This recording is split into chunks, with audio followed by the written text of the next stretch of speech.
easily make. So you need humans as well as the robots with them. So these people came up with the idea, so why not to combine human intelligence with machine strength? So this is where this whole concept of exoskeletons or wearable robot comes from. So what it will do, there's a device on your body. Either it's on the arm or it's on the leg.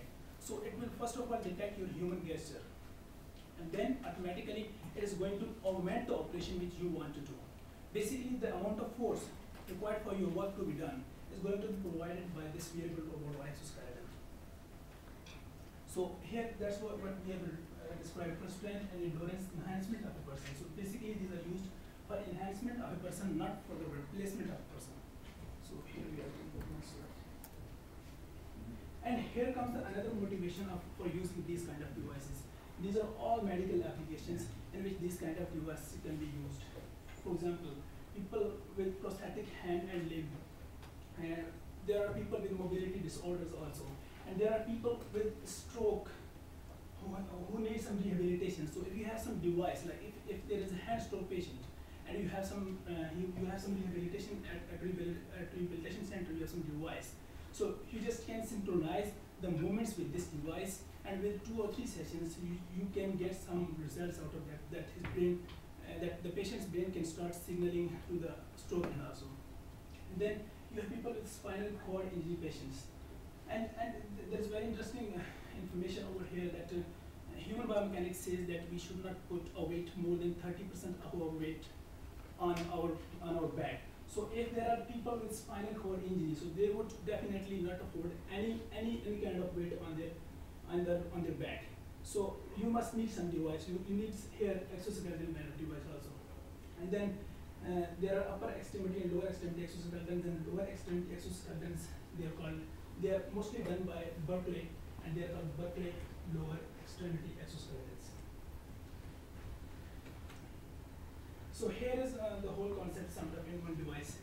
The exoskeleton, also known as exoprint, they can be used for enhancing human performance, and they can be used for replacing or assisting human limbs, and they can also be used for powerlifting purposes. These are all military applications, but we will not go into detail since we are done only the medical applications.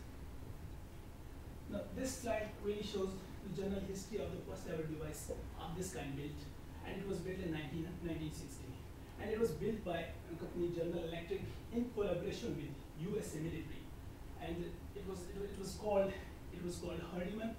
And the advantage of this device was that human can wear it on outside of his body, and it could lift 250 pounds. And lifting 250 pounds felt like lifting 10 pounds. So it's like 25 times power efficiency is there. And But one bad thing about this device was that it was too heavy, and it was like too practical. It was a science fiction kind of device, and the weight of this device, if I'm not mistaken, was almost 680 kg. So it was not practical. Since in 1990, Berkeley people came up with a device which was more practical than this one.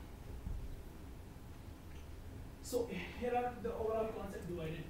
It goes to upper extremity and it goes to lower extremity. The most important part in upper extremity is obviously our arm, and how we use our arm for moving objects. And when it goes to lower extremity, the most important part is our leg, and we use it for walking purposes. And over here you can use, for example, exoskeleton device. Robotic hand is an example of upper extremity, and for lower extremity, the device which we have tried to work on, it's an example of lower extremity.